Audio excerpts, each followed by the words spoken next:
God was going to take them away because they had been doing awful things. They weren't following the Lord. But then there's going to time where they're going to arise because they have drunk the cup of wrath, which means they paid their penalty, right? They took their punishment.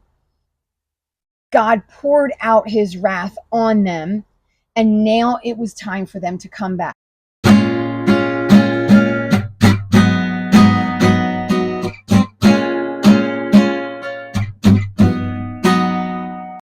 Hey everybody, welcome back to Bible 365.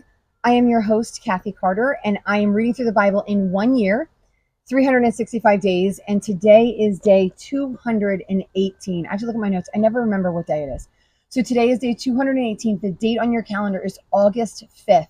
So I am reading through the Bible in 365 days. I'm trying to bring it to you in 1 year using the chronological Bible reading plan, which you can find online at oneyearbibleonline.com. And that is a downloadable, free, printable Bible reading plan that you can use actually with your own Bible.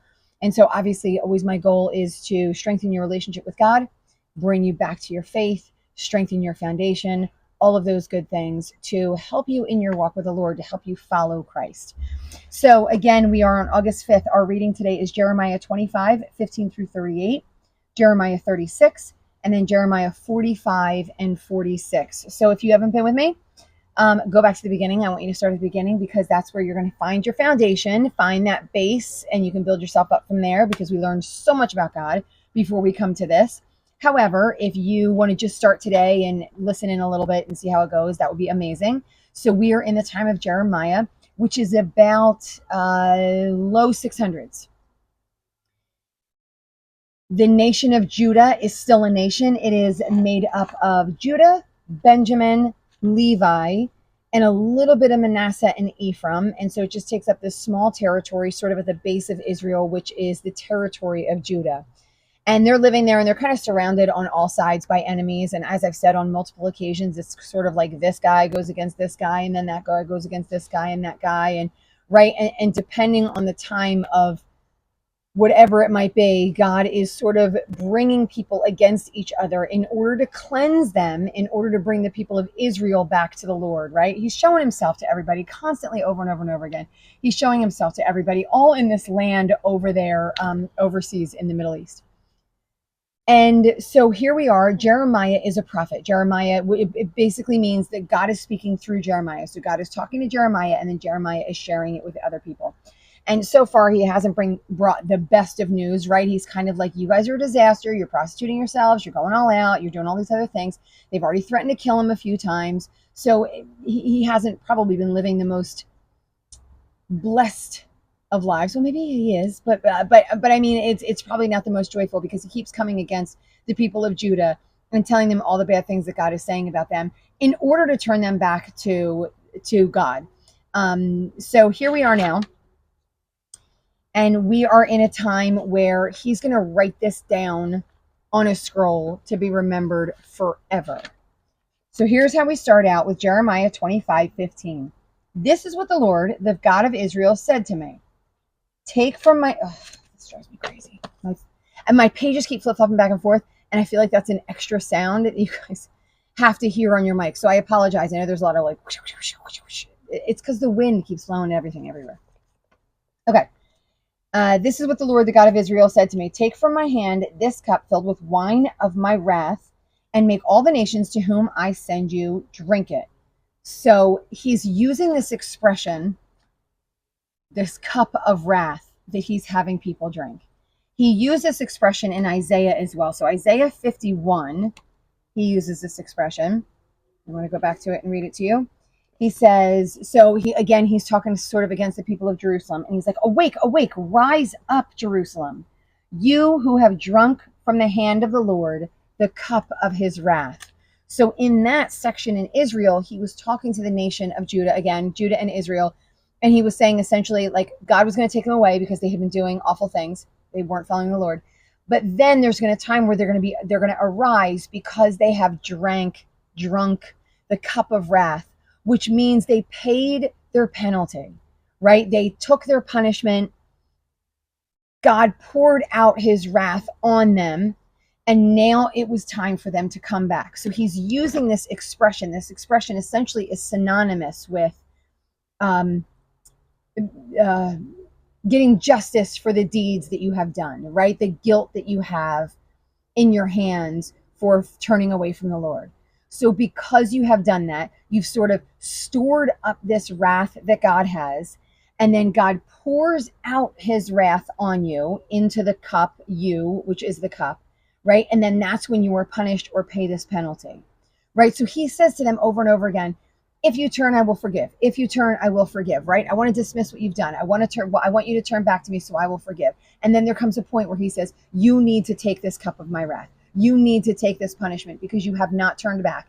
And this punishment is going to cause you to turn back, right? Remember, we've had these things over and over and over again. Now we have an expression that means that. So now this is the second time. It's 100 years later. And now he's saying it to Jeremiah. So now he's saying to Jeremiah, it's not just for the Israelites to drink. It's for any of the nations that he sends Jeremiah to, right? So then he says, when they drink it, they're going to stagger and go mad because of the sword I'm going to send among them, right? So we can look at it as if it's pretty literal. There's going to be punishment to be paid. But it's figurative language, right? Like drinking the cup of wrath is figurative language. And he's using what they drink, right? Which is wine, which is the grapes, which is something that he's talked about generations before, sort of the importance, right? Nazarenes, Nazarites have to abstain from that cup for a while, right? So it's synonymous with all of these things with the Lord. So he wraps everything up for us so we understand it and it makes sense. Okay, at least I hope. All right, verse 17. So I took the cup from the Lord's hand and made all the nations to whom he sent me drink it. All the nations. I said all because I have this horrible accent when I'm on camera. I don't know. Jerusalem and the towns of Judah, its kings and officials, to make them a ruin and an object of horror, a scorn and a curse. The Pharaoh of Egypt, his attendants, right, king of Uz, the Philistines, Edom, Moab, Ammon, Dedan, Tema, Buz, here are all these people, Arabia, right, all the kings of Zimri, Elam, and Media, all the kingdoms on the face of the earth, and after all of them, Shishak, which is Babylon. So it's not just Judah or Israel. He's proclaiming this on all the nations. So again, we're coming to a place where there's just destruction all over. This is a time and a generation where all of these kingdoms are destroying each other, right? It's war after war after war against each other. And so the Lord is saying this, that you're all going to drink from this cup. And then he says, then tell them, this is what the Lord, the God of Israel says, drink, get drunk and vomit, and fall to rise no more because of the sword I will send among you. If they refuse to take the cup, he says, you must drink it. So they cannot refuse it, right? He's going to force it on them if they refuse it.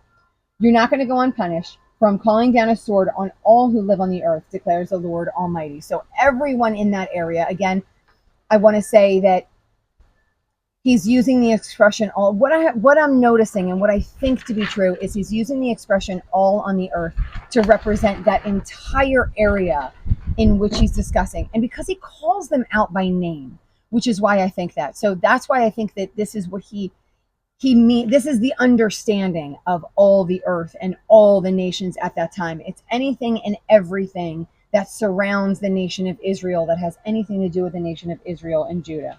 And then it says in verse 33, at that time, those slain by the Lord will be everywhere. So they're going to be scattered everywhere, from one end of the earth to the other. The Lord is destroying their pasture. So it looks like, to me, I've said this a lot too. Boy, I'm like such a broken record. And I keep saying it looks like because it's prophecy. And so I don't want to say it is, or it's clear, or we know this to be true, because it's prophecy. And so there's all of these like interminglings of what it could be.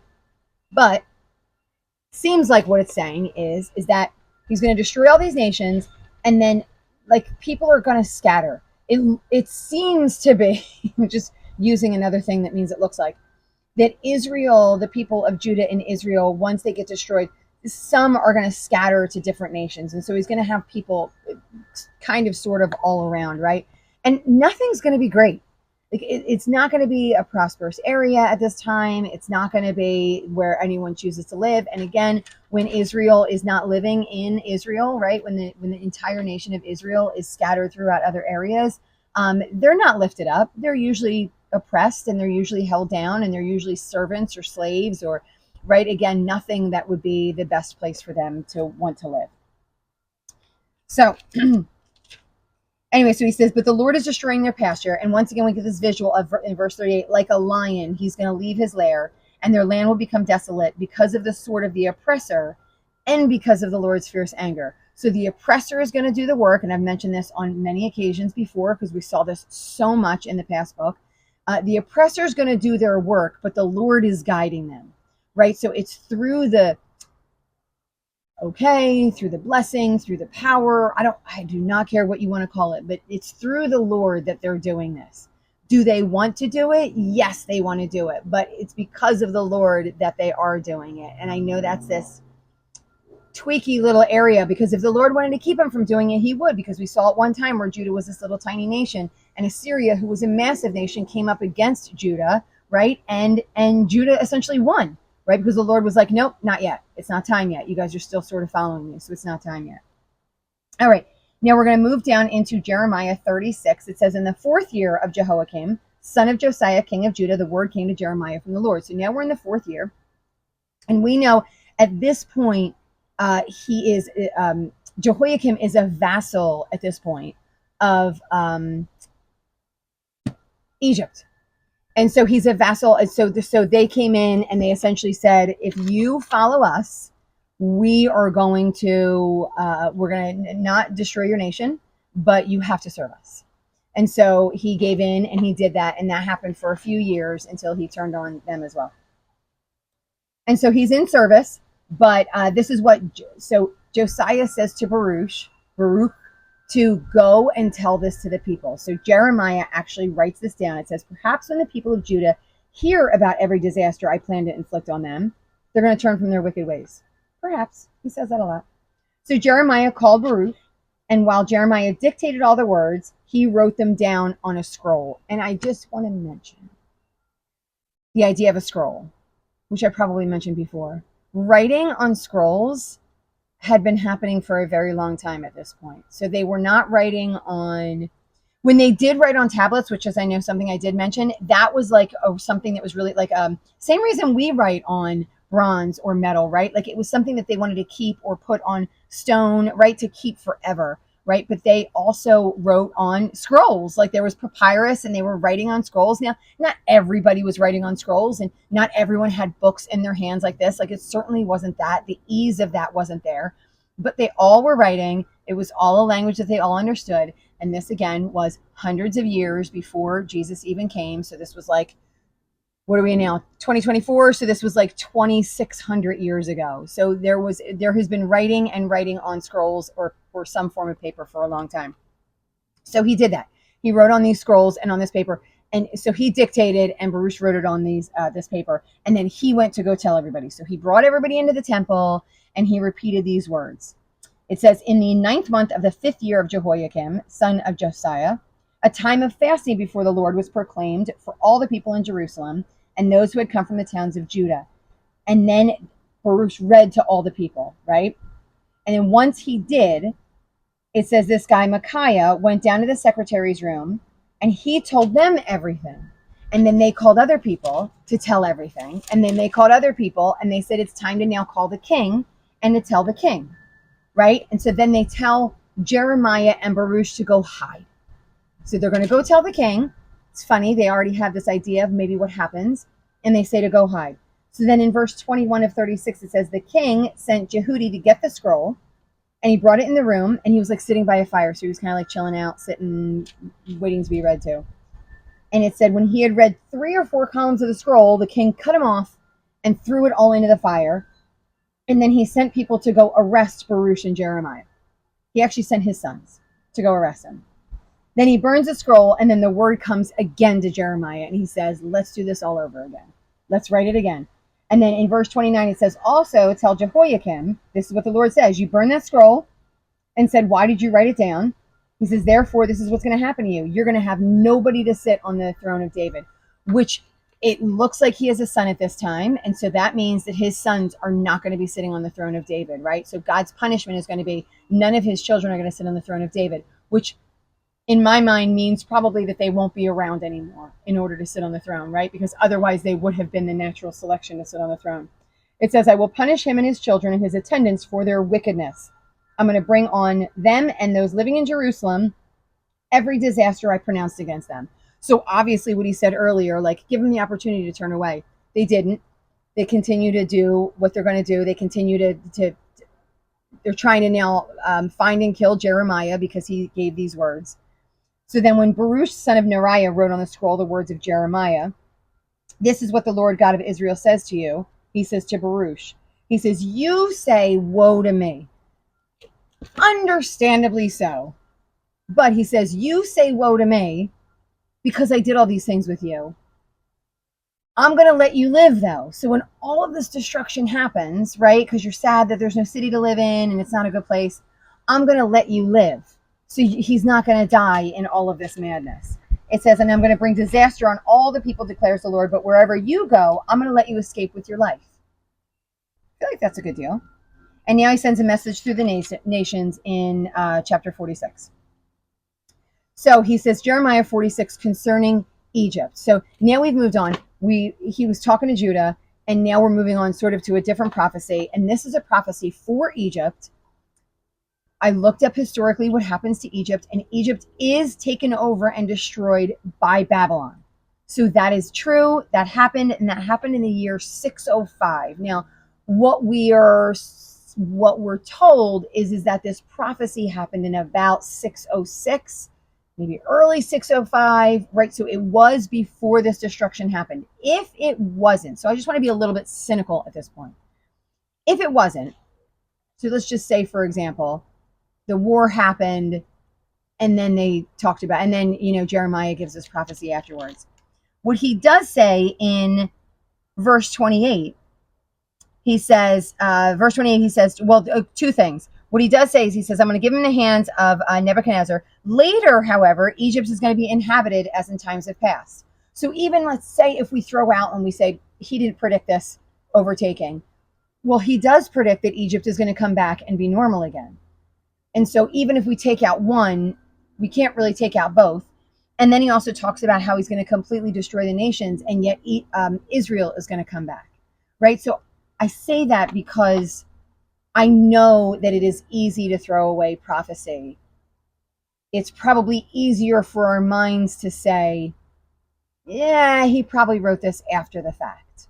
I'm one of those people who has trouble, right? And that's why I'm really concerned about dates. I try to look up history because there's only so much that we know, right? Like we don't know everything. All we know is what's been given to us, right? And then some outside historical context, but we don't have a huge amount of details of who said what, when, like we have some information, but not all information. So we're not privy to everything that happened. We weren't in the room. We weren't a fly on the wall.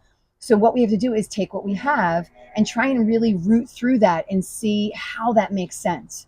So I am just encouraging you to, I guess I'm encouraging your faith that God did prophesy these things. He did say these things were going to come and happen, and they did happen.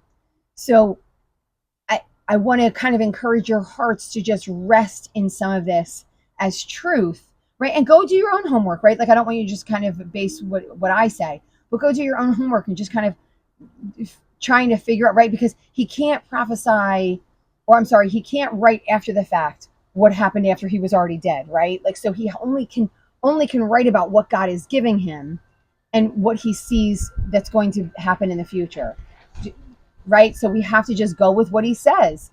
And so we have to recognize that is this or isn't this the truth, right? How can I parcel through this? So I just wanted to throw that out there because in my mind, I thought he's saying this. So and the reason I bring this up is because of verse 2, it says, this is the message against the army of Pharaoh, Necho, king of Egypt, which was defeated at Carchemish.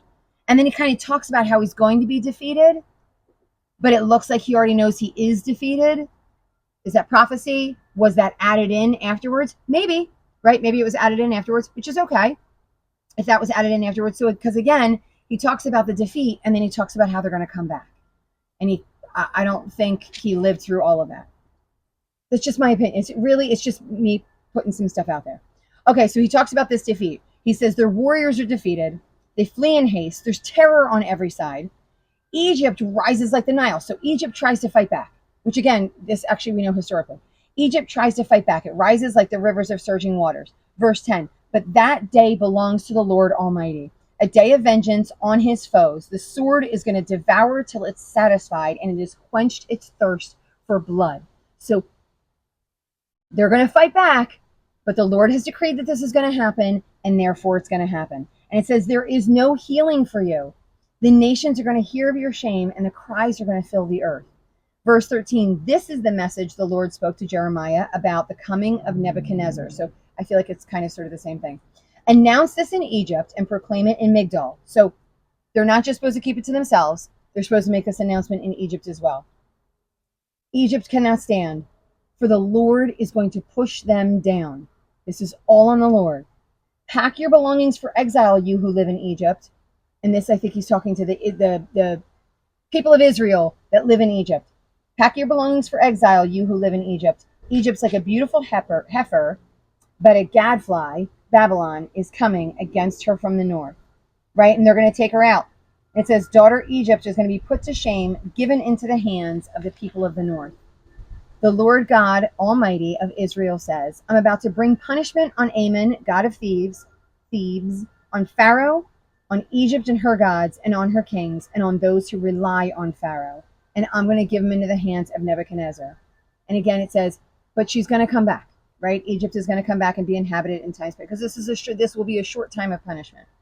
Verse 27, do not be afraid, Jacob, my Israel. Do not be afraid, Jacob, my servant. Do not be dismayed, Israel. And then he says, I'm with you. Though I completely destroy all the nations among which I scatter you, I'm not going to completely destroy you. I will discipline you, but only in due measure. I will not let you go entirely unpunished. So again, he's talking about, I feel like this is pretty obvious. He's saying, you've got to be punished because you weren't listening. But I'm not going to do it so bad that there's none left of you. And I am going to bring you back. So just have confidence in the Lord.